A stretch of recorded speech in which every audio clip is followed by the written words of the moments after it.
All right. Entire screen.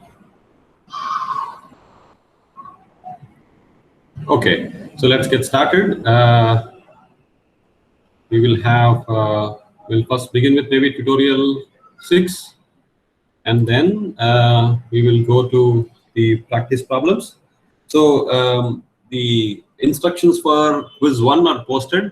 So essentially you should kind of read all the bullet points in there and accept them and then adhere to those. So it should be straightforward. So the exam will be from 11 to 11:50 a.m. Okay.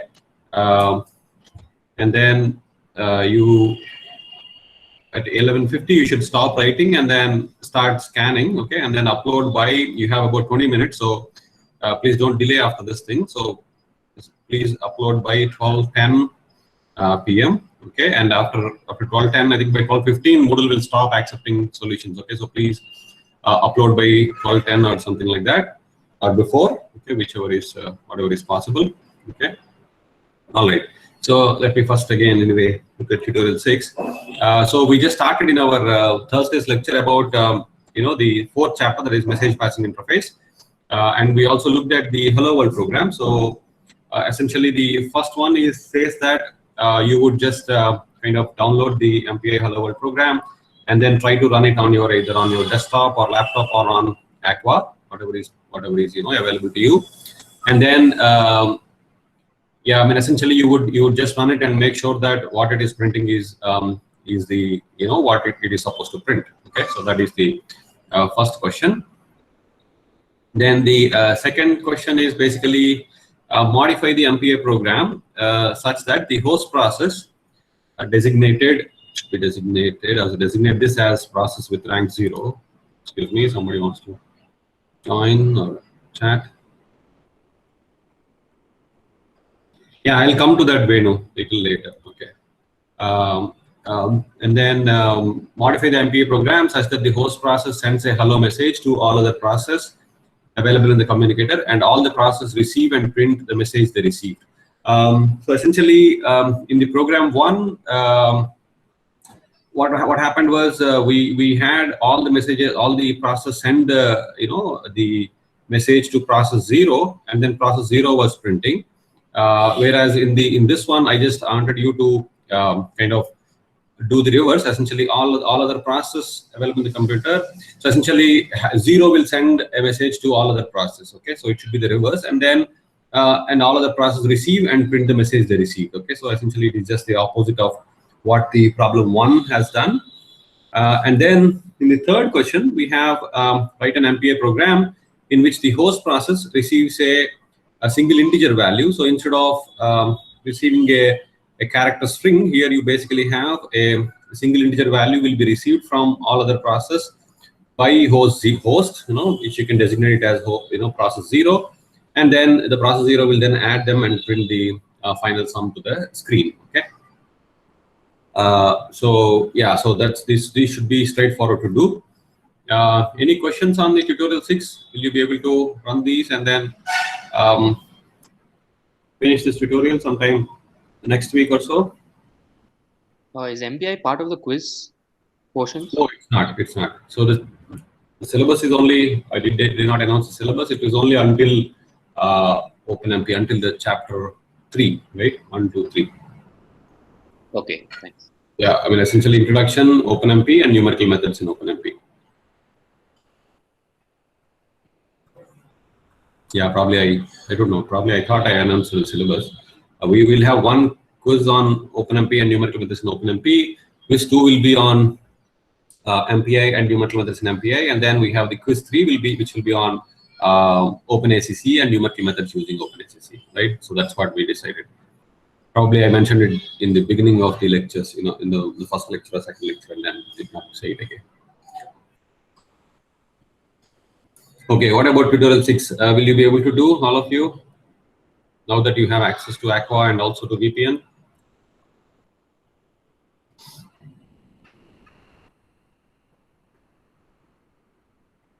Yeah, you can run, yeah, you can use OpenMPI. That's what I have on my computer. You can install OpenMPI. This is basically an MPI implementation. okay, which you can easily run on your laptop if you want to run, small programs. But otherwise, you should be using Aqua if you want to run some, serious programs.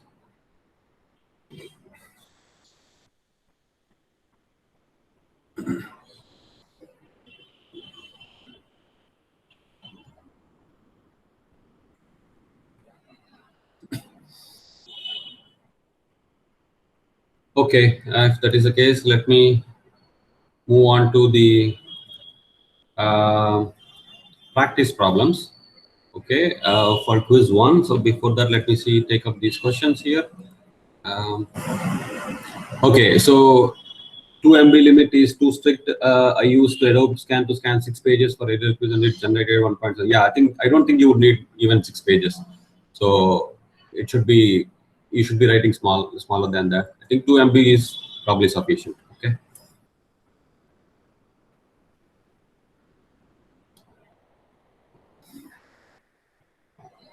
If you want, what I can do is I can create maybe a test submission or something, and then for the practice problems, you can do it and submit and check if you are able to get everything correct. Let's say until Monday afternoon or something, you will be able to submit them. Of course, practice problems will not be graded, but that will give you, essentially, you will be just doing a test submission to check yourself that everything is working at your end.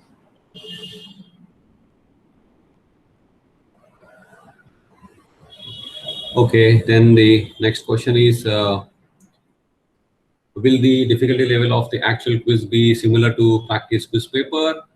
Well, I think it's probably, I don't know how to answer this. Maybe it depends on, kind of varies from person to person, I guess, right? Yeah, I mean the practice quiz or practice problems is supposed to just kind of prepare you towards how maybe the questions will be and things like that. But there is no guarantee that the difficulty level will be similar to the practice quiz. Okay.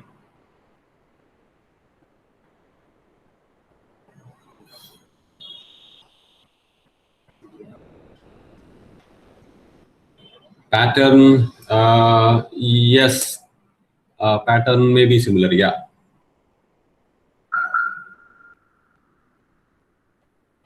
Yeah, I think the only question that remains, Gaurav, is what are the questions in quiz 1? That is only remaining question from you.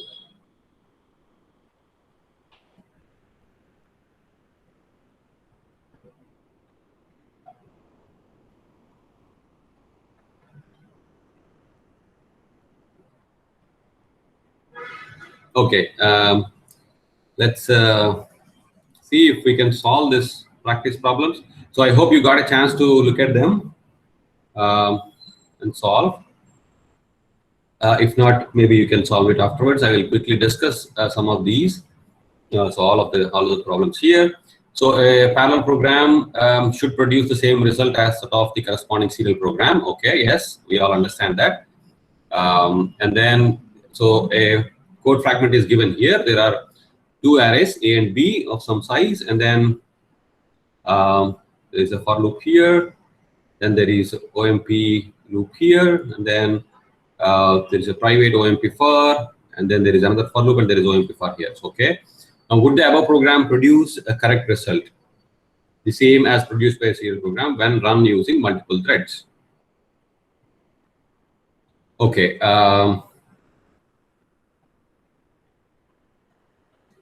So what do we mean by correct result? If you, so that means will the values obtained by A will they be same as as you would obtain on it using the serial process or not, right?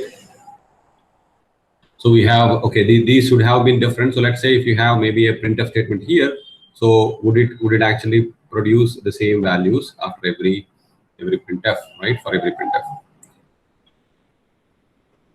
Will it be the same or will it not be the same?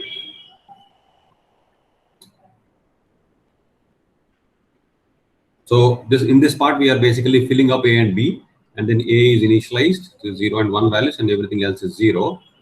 Okay. So we just have to check whether this for loop, would it produce the same, this parallel for loop, would it produce the same as in serial or not? Will it? Can anybody comment? Sir, it seems like there is a loop carried dependency here. There is a loop carried dependency. Okay, that's right. In the first one here, isn't it? Yes, sir. Yeah. Okay. So as a result, what happens?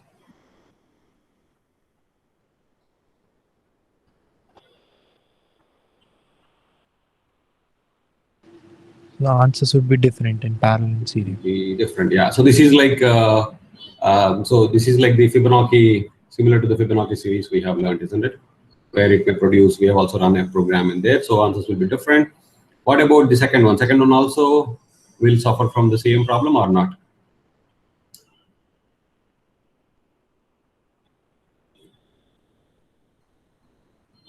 First one will be different. What about second? It would have a race condition, I think, sir. Will it have a race condition? Okay. Will have a race condition, but eventually will the answers be the same?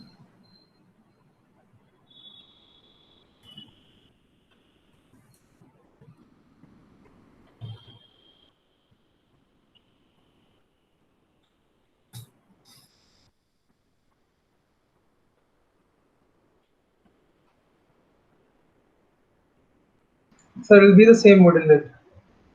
It will be the same. It will be the same what? It will be the same as how it would have been if it was not parallel. Serial for the second one. Okay. What about the third one? So, like for the second one, there should not be any difference, right? Because we aren't parallelizing the second for loop. We're using prima only for the right. first and third one. Yeah. Except that, as somebody said, there could be a race condition because A of I will be, unless, so A of I could be updated by each and every process. So as a result, there can be a race condition, right? When trying to upload, but then it will come out to be the same value, right? So essentially, there is no parallelization here. That's right. What about the third one? It won't have any issue parallelizing, sir, because there's no dependency. There is no dependency here. Okay, so then this will print the same. Only the first one would not, produce. Okay, so which of the for loops produce? So that is the first question. What about the second one, B bit here? Which of the for loops produce correct result and which ones produce incorrect? Okay, I think we have just discussed this as well. Okay, what about the race condition? We also discussed the race condition. Will they affect the output? The second loop will also produce a wrong result if it's run in parallel compared to serial. Produce wrong result. Why? Yeah, because each element of the array is being updated by different threads, right? So at one instant in time, A of I minus 1 can be updated by one thread and A of I minus 2 by another thread. So A of I can have different results by in each thread. So, right. I think the way it is like A is not shared here. I think that's the reason. Yeah, no, I think as of shared. Shared, yeah. As of now, it is shared because A is declared before here. So by default, we didn't specify anything yet, so it should be shared, isn't it? A is shared, but there is still like a race condition at A of I. So yes, different threads will be at different values of I at different points of time. So. Right. That's right. Okay, so if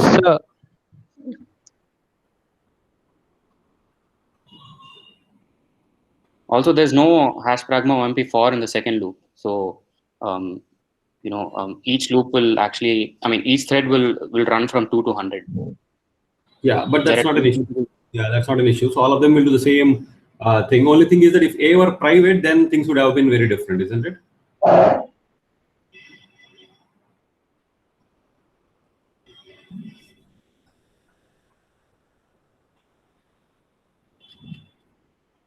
So in both cases, it will be same, right? If it's private or shared, because it's like each loop just executed that number of times, right? Yeah. So in case of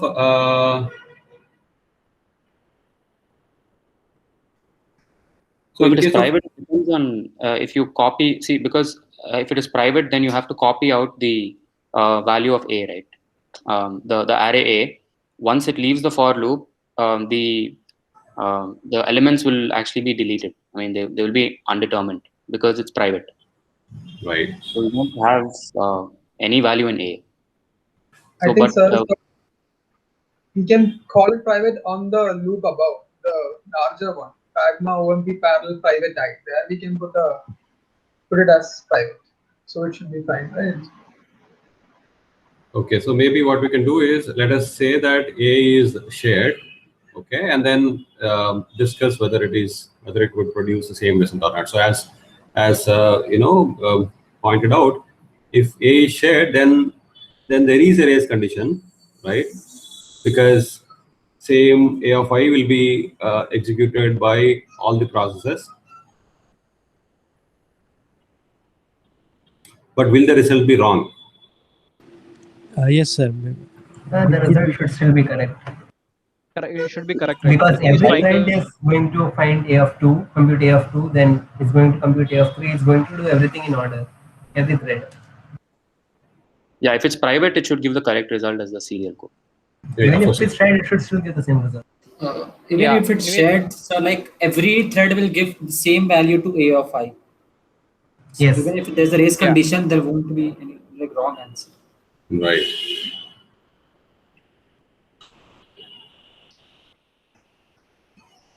Only thing is that if so the issue here is what is pointed out by, I don't know the person, but see, for example, let's say you have 2 to 100 and all of them are accessing here, right? So when, let's say if one thread updates this particular value and then is kind of faster, so it has updated these values, then when you go back, this could have been 0, but it would have been updated by one thread by one of these values. So won't there be won't the result be different? Yeah, if A is shared, it will definitely be different. loop. Yes. We are talking about the case where A is shared only. Sir. Right? So let's look at the first thread, which will change A of 2. Right. It will write some value into A of 2.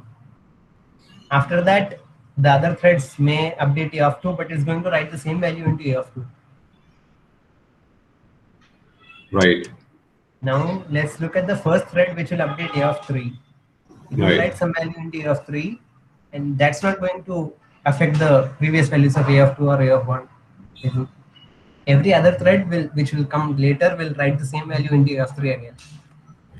But when it comes, won't it use a different value for I minus 2s? It was supposed to be 1, 1. Instead, it could be using a different value. If there is a thread that comes very slow No, later. the thread which wrote A of 3 would have also updated all the previous values correctly.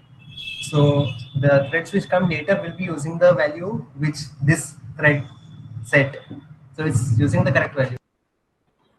Sir, I think that if this second for has to give the same result as serial, then there should be a critical section. That's why the critical section is there. Right. Because but what can happen, sir, if suppose first thread takes up A2 and the second thread, which is now free, can take the A3 also. It doesn't wait for the first thread to complete the execution, and it will write the values in A3 depending on the earlier version. So before that A2 is updated, A3 will already have written the value. So Right. that's why there is a need of critical section what we do, and then the reduction operator. Yeah, I mean, reduction is actually not required because we are not really doing anything here. We could have probably had a critical section, but it's not okay. We could have had a critical section here because all of them are doing the same, updating the same value, to avoid the race condition and get the correct answer. Okay, maybe I will leave it for you to decide whether it will give the correct result or wrong result. Okay, we can spend some more time later and then decide. I will move on to the next question. Okay, let us look at the second one. So again, we have a nested loop here.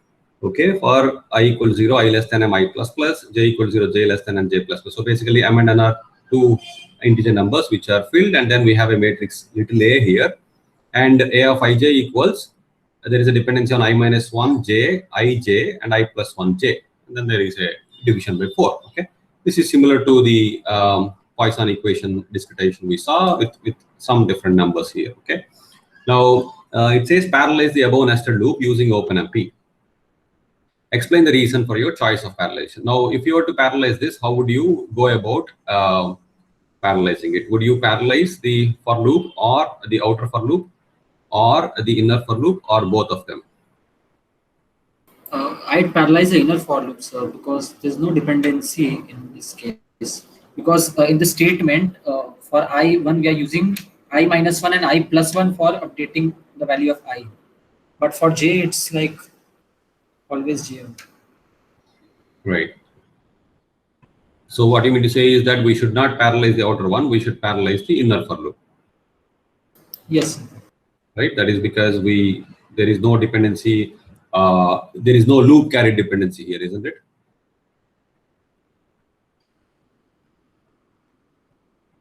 That's right. Okay. Any other answers? Will anybody disagree with that?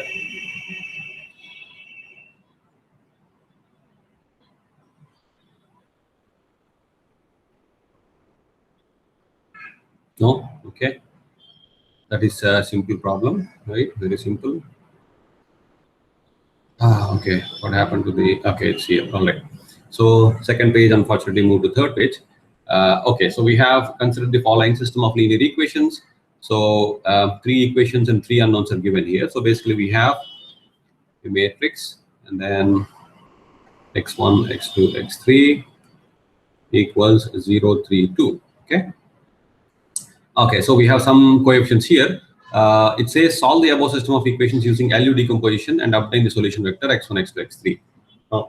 So first of all, let us try to put this matrix here. You have 1, 2, 1, 2, 2, 3, and then minus 1, minus 3 is 0, right?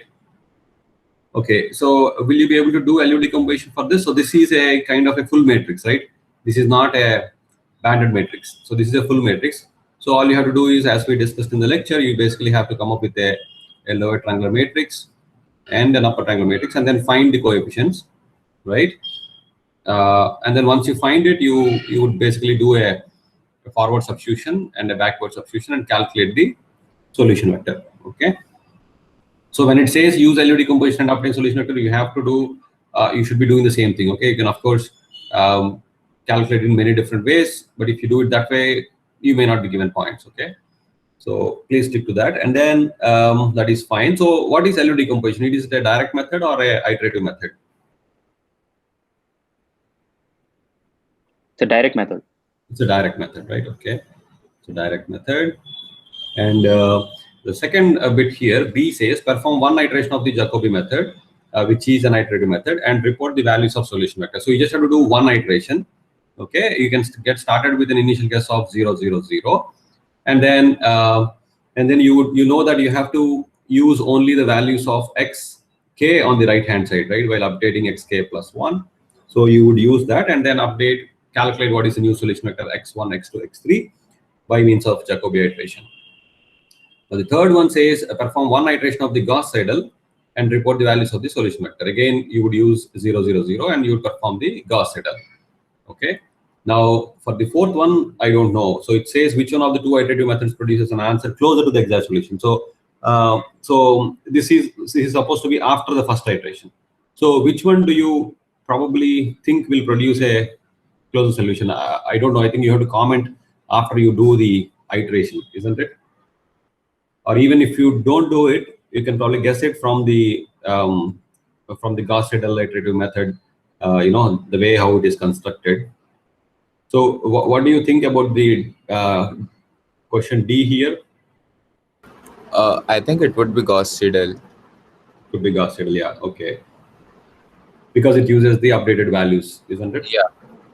Okay. Yeah, maybe that you have to check once you perform one iteration. Okay, only perform one iteration. Don't perform convergence until convergence. Okay, that will be exhaustive, very exhausting. Okay. Then moving on to the fourth question. So one question. Question 3 has nothing to do with parallel computing, right? It has nothing to do with parallel computing. It's only to do with the Jacobi and Gaussian method, and we have I mean, we kind of have learned that it's only to do with the numerical methods part, but nothing to do with the numerical Okay. methods in parallel. Yeah.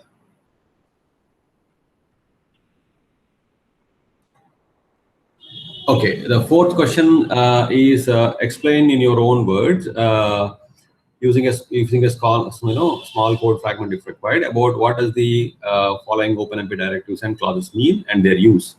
Yeah, I mean, I think you all of you know what is the hash pragma parallel, right? It will basically create the parallel region, right? And in that parallel region, everything will be performed, or everything will be executed by each of the threads, whatever is created there. What is thread private?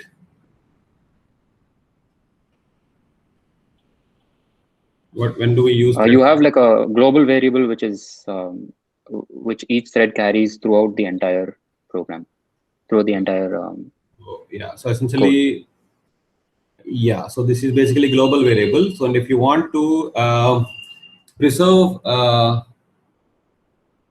the values of the this variable across parallel regions, isn't it? So I essentially preserve the what do you say, the private values of the threads across the parallel regions. Then you would use a thread private and allocate it, right? Then it will preserve. Otherwise, it is not guaranteed because the variable itself will not exist after the one particular parallel region. Okay. Now, what about first private?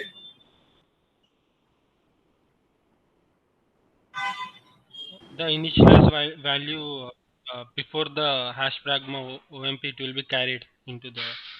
It will be copied, right? Yes. It will be copied onto the all the local copies of the variables, right? Okay. So if needed, maybe you can even use one small code fragment. Okay. And then what about last private? I think it's very obvious.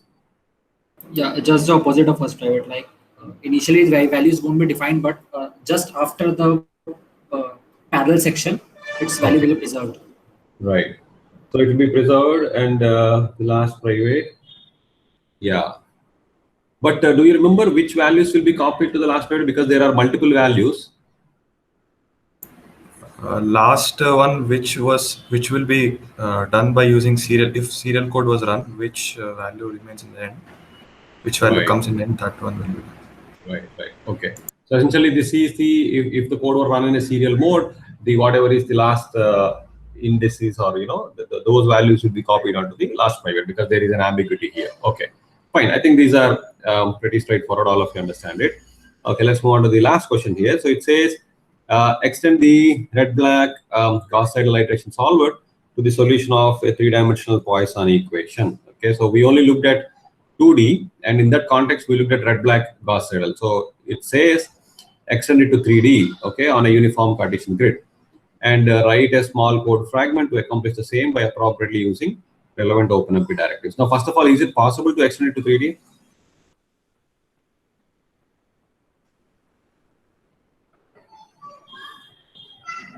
Yes. It is possible. Okay, and would you can you draw a similarity between how the 2D and the 3D will look or differ? In 2D, we have 4 neighbors, and like in 3D, we'll have 6 neighbors each, and we can basically do the same thing that we did for the 2D case.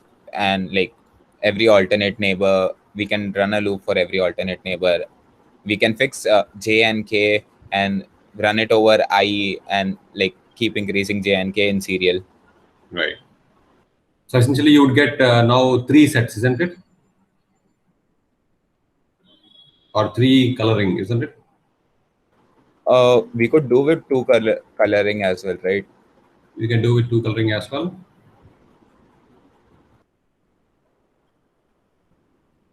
Yes, I think you still have 2 coloring with the same type of coloring we used earlier, modulo of R plus C plus, modulo of sum of 3 indices. Right. So you can actually use either 2 coloring or 3 coloring. Both are possible, isn't it? It's just that anyway, none of them are actually a true representation of what Gauss-Seidel is, because the 2 coloring itself is an approximation to Gauss-Seidel. So you can even get away doing 2 coloring, thinking that each plane that we have here is kind of independent, right? So we can even get away with 2 coloring or even 3 coloring. Both are, I think, possible. It's just that both are, again, 2 different approximations to Gauss-Seidel assets. Does it make sense? Yeah. Yeah. Okay. So then you would appropriately, accordingly, write a small piece of code for that. I mean, you don't have to be elaborative. You can write similar to what we have discussed in the lecture, so that the corresponding updates are performed in the right way. Okay. So I thought essentially have some questions so that it will be some practice for you for quiz 1. Yeah. But looks like this is a very easy question paper, isn't it? We'll solve it in maybe 10 minutes and finish the exam. Yeah. So we won't have any programming questions in the quiz, like to actually submit a code.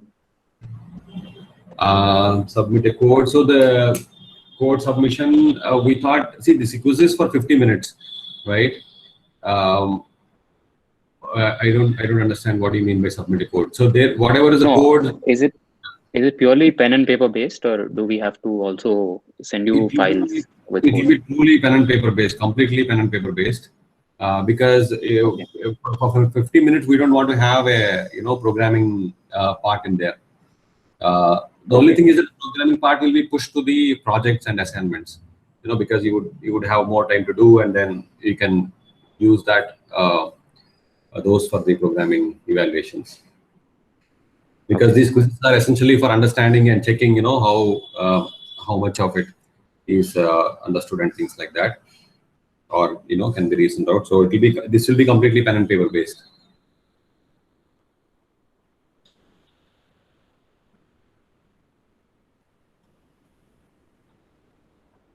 Yeah. Okay. So that was quick. Any other questions? I think there are a bunch of questions maybe here.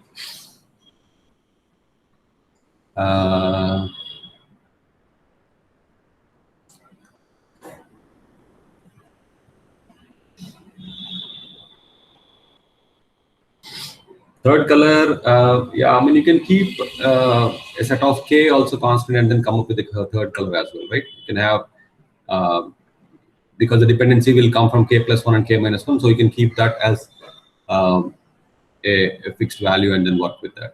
It might be possible, right?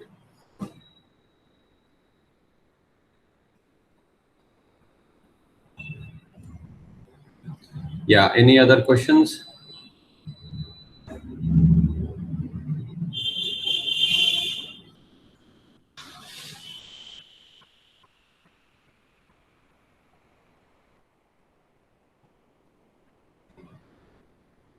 Yeah, you can do it this way as well. IJK %2 as well you can do. Yeah.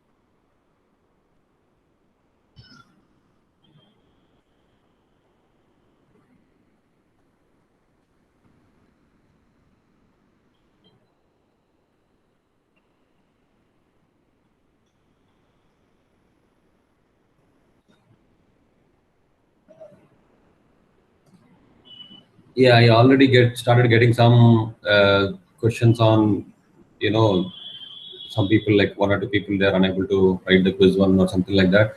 So, so there won't be any supplementary soon. Okay, it will be only next semester. So it is your responsibility to write quiz 1 without missing it. If you miss it, the supplementary will be only in the next semester during the supplementary week, right? Together with the final exams. First question. Which one? Okay. Yeah. So this one, right? The AI 5i Venus one. This one you mean? I don't know. This guy seems to be, Venus seems to be only writing here. Okay. This one you mean? Yes, sir. Yeah. So this is, I think the result will not be correct as far as I understand.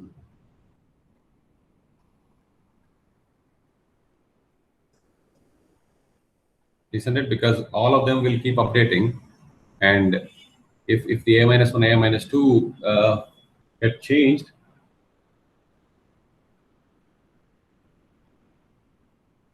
Okay, so every single thread is going to update A of 2, A of 3 till A of 100 till A of 99 in order. yeah, So let's say the first thread reached and updated A of 4, let's say. right. After that, any other thread which updates A of 4 will update it to the same value. Let's say the Because- first thread is updated A of 100. Let's say initially the the initially A's are written as 1 1 0 0 0 all the way to 0, right? Now, if let's say only one thread works out, then this is basically you'll get some values here. But then if thread 1 comes and then updates these values, right? Then thread 2 starts after this, then the result will be different, isn't it? Because it will be working with a different array. It won't be different, right? Because position 2 is dependent on 0 and 1, and those will remain the same. So position 2 will be the same. And then position 3 is dependent on 1 and 2, and now they are also the same. Okay. So here I have the outside values. You mean, is it? Yes. It's like if A was private, then every thread would make the same A array. No, A is not private. A is shared. Yeah, yes, yes. Here A is shared. If A was private, all of them would make the same A array. And here it's shared, so it's like they're trying to make the same array and writing to the same memory. But because they're writing the same quantity to the same location, it does not matter. Are they writing the same quantity to the same location? So I think it's due to the update function that we have, it is happening like that. Because of the way this update function is. Because just try for 2 steps, I think it's coming up like that. Sorry, say it again. So if you try for like 2 steps, it comes out like that. If you Okay, so basically you have, let's say, first thread 1 comes and then looks at 1 1 2, right? And then yeah, let's say these are zeros. Then thread 3, let's say, is already here. Would it not work with 2 and 0 and write it as 2? so thread 3 would have had its own update.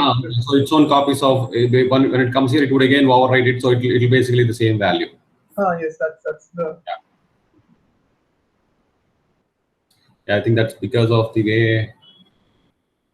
It's because of the way you've written the update. Because of this way. Okay, yeah. Then I think you're right. Probably you'll get the same answer, even if it is shared, right?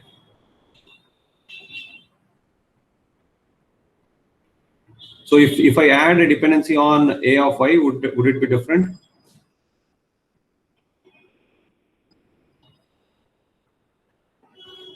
Yes, I think so. And now it will be different.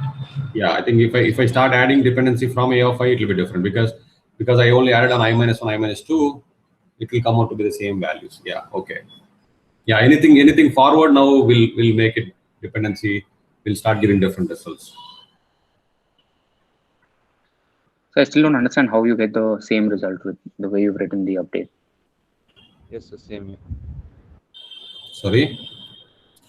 No, I still don't understand how you will get the same result as the serial code in the second loop. Can you just? I think somebody was explaining that. If they don't mind, let's just explain it again. Yeah. So what they're saying is you have, let's say initially to get started, you have 1 1 0 0 0. This is the A array, right? Now, if thread 0 comes here, let's not worry about all this. Let's say it is A minus AI minus 1 plus AI minus 2. Simply, basically, your maybe simplified version is a Fibonacci series, right? Right? Fibonacci series, of course, if you parallelize it, it will not give you the correct result that we have already seen, right? Because it will be working with different parts, will be with different one.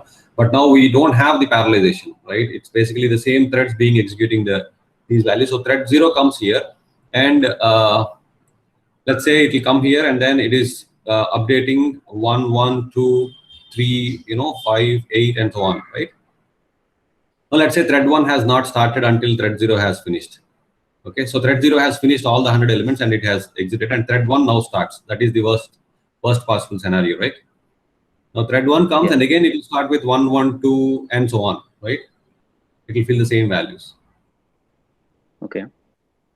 Now, if somebody, let's say, if in between, if thread 3 or something comes, it would also start filling from 1, 1, and then it would change this value to 2. So essentially, the value would remain. I mean, it will recalculate it, but because of the dependency being, from these two values, it will still compute the value and it will update it to the same value again, right? That's only under the assumption that thread 1 is coming after thread 0 and thread 3 is coming after thread 1, right? You can even exchange it. That's not an issue, right? Because it will start with these two. It will only write, whoever comes will only write 2 here. That is because of the dependency. If I had added another dependency of a of I or a of I plus 1, then things would be different. Because these two are initialized for everybody, and they are only working with the previous 2 values.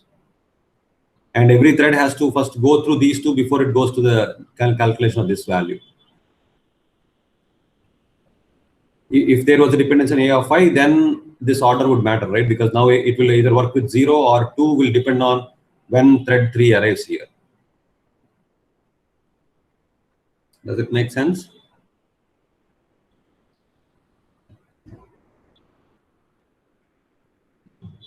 Okay. I'm just trying to understand. Just give me a second. Yeah. I think it's this particular dependency is what is making it to be correct.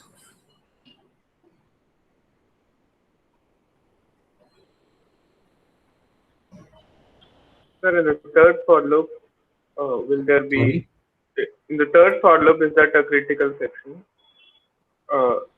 As Here? a of I plus equal to the expression. Here, are you asking, do we need a critical section? Yeah. No, we don't need, right? Because a of I, because now there is a for loop here, so this will be work shared between the threads, and it depends on B previous values and a of I. You don't need a critical section here, right? Because they are working with different chunks of A, right? Yeah. So you don't need a critical section. Okay. Right? Does it make sense? Yes, sir. Won't the third loop already have a of I as something other than 1, 1, 0, 0? And like it will take the values from there for a of I. So yeah, that is true. Yeah, so yeah, but then it will only take, so because there is a for here, it will only take those values which are here and then it would do it. Okay, I hope you are not talking about dependency between this for and this for, right? Let's forget about these 2 for and say you have some values for A already filled, right? okay, yeah, got it. It's fine. Yeah. If that is the case, if that is the case, you'll have you don't need a critical section, right?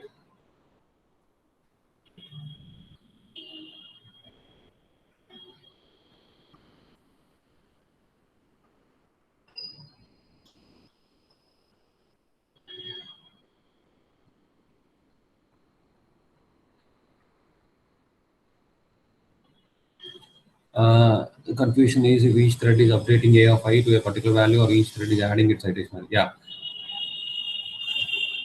essentially each thread is running the whole for loop, right?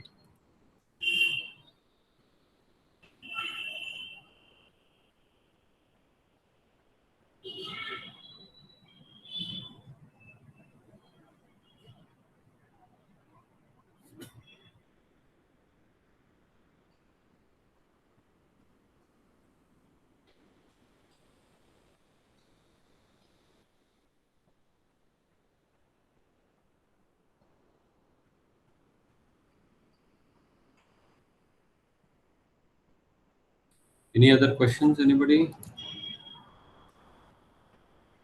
So if you feel like 2 MB is not enough, I can increase it to 5 MB or something like that. But I don't think I'll anyway do it if it is required. Okay, but I don't think you would probably write so many pages. See, for example, let's say you have some 6 questions or 5 questions like this. How many pages would you write? Maybe 5 pages, two pages or something. I think if you use a decent app, it should come out to be small size. I can increase it. It's just that if there are, if you start uploading very big files, it will be difficult for me to actually grade them, later on.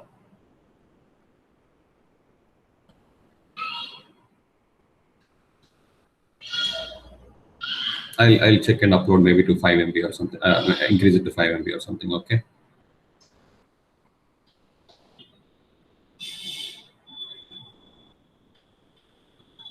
Other questions?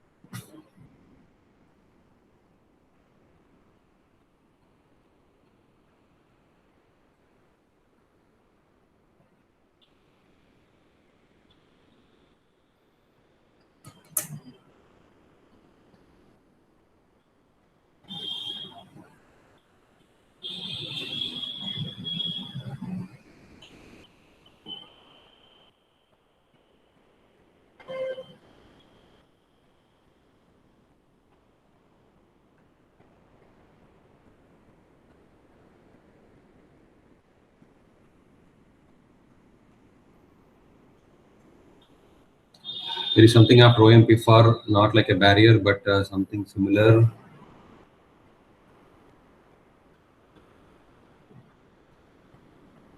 Can you speak up, Venu Nathan? I probably have to share my screen because I don't think it will make sense otherwise. Yeah, sure. If you want, you can share it. Okay. Yeah, you can share it. No problem. Do you have credentials to share, or should I change something here? Once you stop sharing, I can share.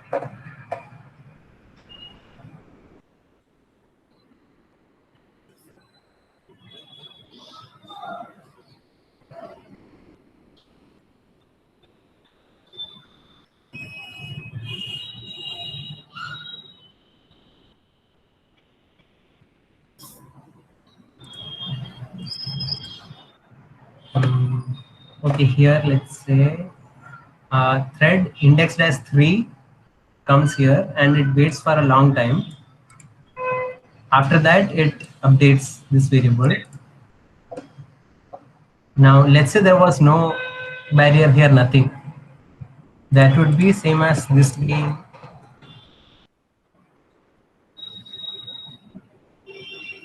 So here, this line is what will be executed last. Okay, and the one corresponding to index 3, which is nothing. Okay, I'll probably have to explain this something. So this part, threads indexed as 0, 1, and 2, they update one variable called last, which is shared. Index 3 waits for a long time and then updates last. Here, index 0, 1, and 2 update last again. 0 waits for a long time, but shorter than this amount. And 3 does not update this at all. Is that clear till that much? I don't know what you're trying to explain. What is the problem you're trying to solve? Okay, so here, if there was no barrier, the result should be same as putting a no wait here. What is the intended behavior you want? Can you explain without showing the code?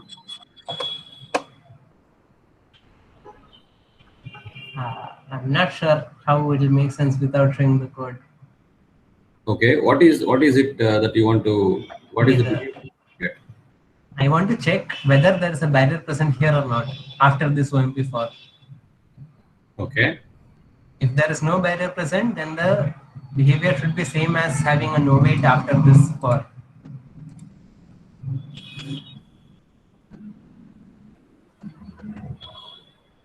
Okay. So when we run this, we consistently get last as 3 because that thread waits here for a long time and then it sets last equal to 3 and then it does not do anything here. Now, if I remove this, and I run this again. Just a minute.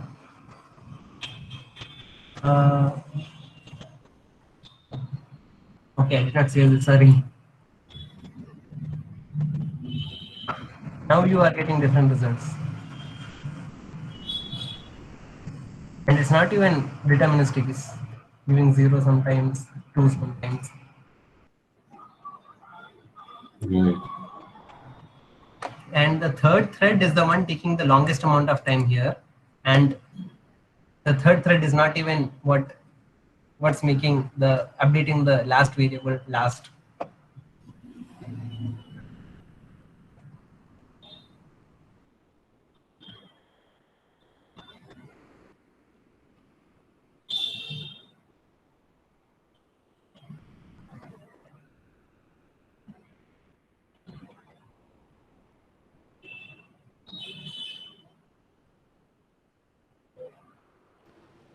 Sir, can I pitch in something?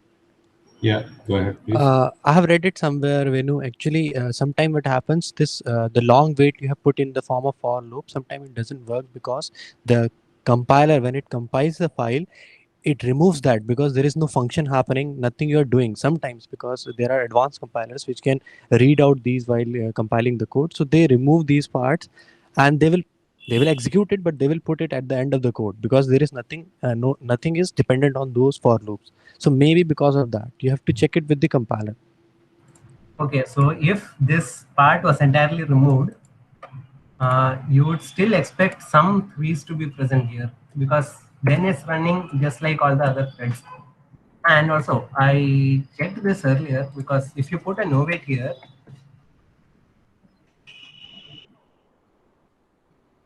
now it will always give 3. And if this part was entirely removed, then you won't have 3 here consistently. No, you just want to check whether see through this kind of code, you want to check whether after the second after the first for loop, you want to check whether they are waiting or not. Is it? Yes, sir. Can't you just put a debugger and see whether they are all waiting or not? I could. I don't know how to use the debugger. I'm not that well versed with the debugger. Okay, fine. Okay. Yeah, one reason could be, as he pointed out, I don't know how much time this will take, that for loop you have put. But it is probably really a good idea. Can you post this code on Moodle so that, we all can see and figure out? Yes, sir. Yeah, that will be better. And also maybe you can write a short description of what you're trying to do and what is that you're trying to do from there, and then what is the output you're getting, so that everybody will understand and we can all kind of comment on it. Would you be able to do that? Sir. I think that will be nice. Okay, thank you, Venu. Any other questions? So I have a question now. Yeah, you can go ahead, Gaurav. So this video option there in the exam, is it not compulsory now, sir? Well, I don't want to make it compulsory because some of you may want to just write it, without the, logging into Google Meet and taking care of all these things in the precious time that you have. It's not really compulsory. If you want, you can certainly join and just keep it aside, and whatever, mute it and then mute, turn off your speaker and then just work on it. That is fine with me. But it's not compulsory because some of you might want to just work with the question paper without, just like in a normal exam. That's the reason. But all of you are welcome to join and just stay there. And then if there is some special instruction or something like that, it will be nice to join, because if there is something, I would just probably, we find out something, some mistake or something, I can announce it. So if you don't join, I think probably you lose out on that. Yeah. Okay. Thank you, sir. Thank you.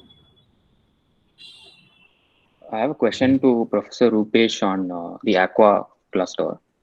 Yes, so sir. when we're submitting the job scripts, we have this PBS file, and there we have to specify the number of cores, right? Mm-hmm. So will that override the num threads that I specify in my actual code? So which takes preference?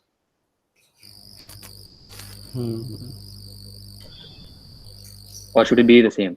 If No, so I the change number it, will of it give an error? no, so the number of cores is whatever you specify in the PBS script. Those number of cores will only be assigned to your program, but the number of threads can change. That is typically totally dependent on your program. So Okay. the hardware cores is going to be given by the PBS, but threads you can modify. I mean, it could be lesser, it could be more than the number of cores. That is okay. So if I give number of cores to be like 40 and number of threads to be 50, then where are the extra threads going to come from? From the same 40? Yeah, they can use time multiplex manner in the same 40 cores. Okay. Does that seem reasonable? Yeah, I think that's fine. Yeah. But if So you give a large number of cores, then all the cores will be used, right? Like if I give yes, 50 yes, cores, you then will all get 50 will those. definitely be. Yes, Okay. you will get those many cores, whatever you specify. Okay. So this is very similar to what happens on our laptop where we have 4 cores, but we might be able to launch a OpenMP program with 8 threads. So it's exactly similar. Okay. And another question about using the compiler in that PBS script. So usually compilers are G++ or GCC, but what if I have a shell script written out or a make file to run different, to change parameters in my code and to run it? So can I just, instead of putting the GCC, then can I just use a make file or the script that I wrote? Perfect, you can do that, no problem. Okay. Thank you. Yeah, no issues.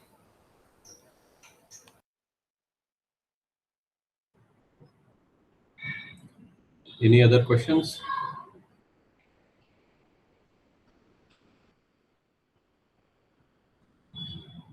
Okay, if there are no more questions, then let's call it a day. We will meet during our exam on Tuesday at 11. Okay, there will not be any lecture. We'll have only the exam on Tuesday. Fine. Okay. Have a good weekend. Thank you. Thank you. Thank you, everyone. Bye. Bye, Rupesh.